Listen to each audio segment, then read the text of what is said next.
So I'll start with Councillor Bartley, asking him to in 30 seconds state his current position. For now, yes. Thank you. I mean, I think inadequacies of the consultation seem to me to be pretty clear. The information should be provided in terms of the childcare sufficiency assessment. I think it clearly has implications for those people who are going to lose their creche, have to find somewhere else to go, perhaps can't access another children's centre easily, therefore will have to provide childcare. In terms of ESOL and centres being closed over Christmas, I think that's a major thing. If you have English as a second language and you're relying on those centre managers to engage in consultation, to have at least 2 weeks. That's 30 seconds, in a short Councillor Bartley. consultation. So yeah, I would go for option 3. Thank you. Councillor Briggs? So I'm not persuaded that the childcare sufficiency assessment isn't something which needs to be carried out on the as required, and that would have fed into the consultation in a very meaningful way, allowing members to make a proper decision. I don't know what it is about length and consultations, but why don't you just give a longer amount for consultations? I don't know what it is with this, with low length.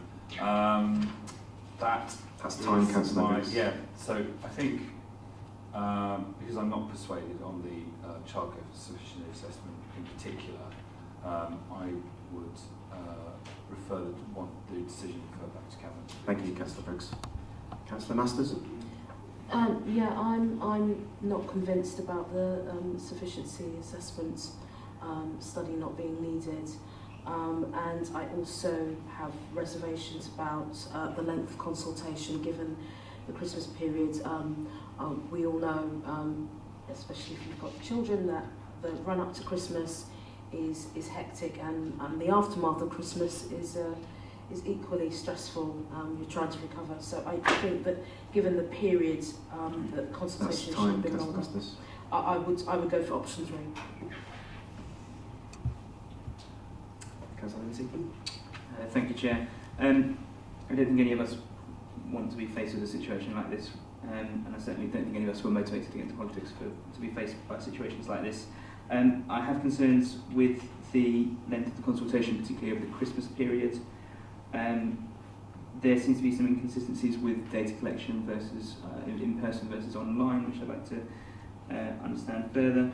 I think we can always learn more and we can always improve about how to do our consultations. And others have mentioned the CSA. I would go to option 2. I think we should recommend back to Cabinet. Thank you, Councillor. Councillor O'Hara? I think that there are lessons to be learned from the feedback about the consultation process, really about the length of time and the timing of it being over the Christmas period, and some aspects of the format. So I would go for option 2, so some recommendations. Thank you, Councillor. Councillor Caldicott? Yes, I think there are also lessons to be learned about the consultation. It did clearly impact respondents from EU nationals, I think. That might be why they were lower. And I'd be interested to hear the numbers who accessed in different languages. And I'm going to go for option 2. Thank you. I think there have been some valid concerns raised about the process that I think need to be reflected on, particularly the issue of the length of the consultation. I think because there's a minimum doesn't mean we always have to go for the minimum, and looking at how we could extend consultations when necessary would be a sensible thing to review. I think looking at how we engage with ethnic minority communities, especially ones that are underrepresented in consultations, is also an important issue. I don't feel concerned enough to refer the whole decision back to Cabinet, but I would like to make a series of recommendations, so I would also go for option 2. I'm now going to formally move this to a vote on each of the options. So I'll vote for options 1, 2 and 3 in turn. Obviously, once an option has got a majority, that'll be the case, but I will of course note the option that councillors would have gone for instead at that point. So the first vote will be on option 1, which was to resolve not to refer the decision back to Cabinet and take no further action. Are there any councillors in favour of that option? That is 0 votes for option 1.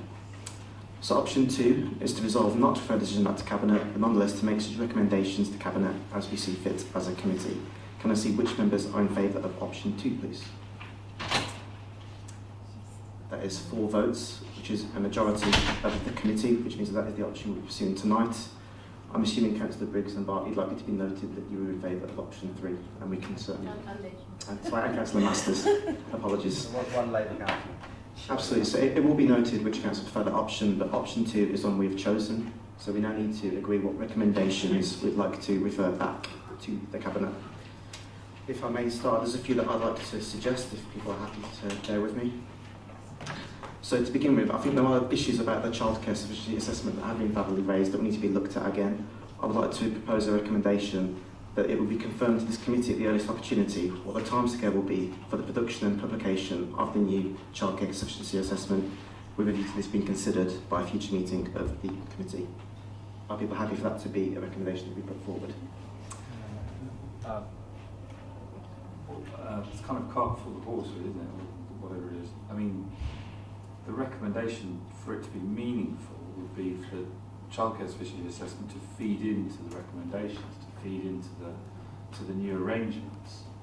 But I'm not sure how we can do that, given that we're only making recommendations to Cabinet which aren't in any way sort of binding, are they? What I would say to that, Councillor Briggs, is to amend the wording so it says, with this being considered by a future meeting of OSC, any ramifications of that to be considered in future arrangements to do with childcare provision. And that's, I think, the best wording we can do, given that we can't make a recommendation that blocks the decision. Well, if there's a majority on the committee for that, then obviously, but I mean, for me it's about how for it to be meaningful for the assessment to actually happen. I understand the point you're making. Are members happy for that to be one of the recommendations that we put forward? Thank you. Another one that I'd like to put is the council... Will I have my objection with it? That's absolutely fine, yes. No problem.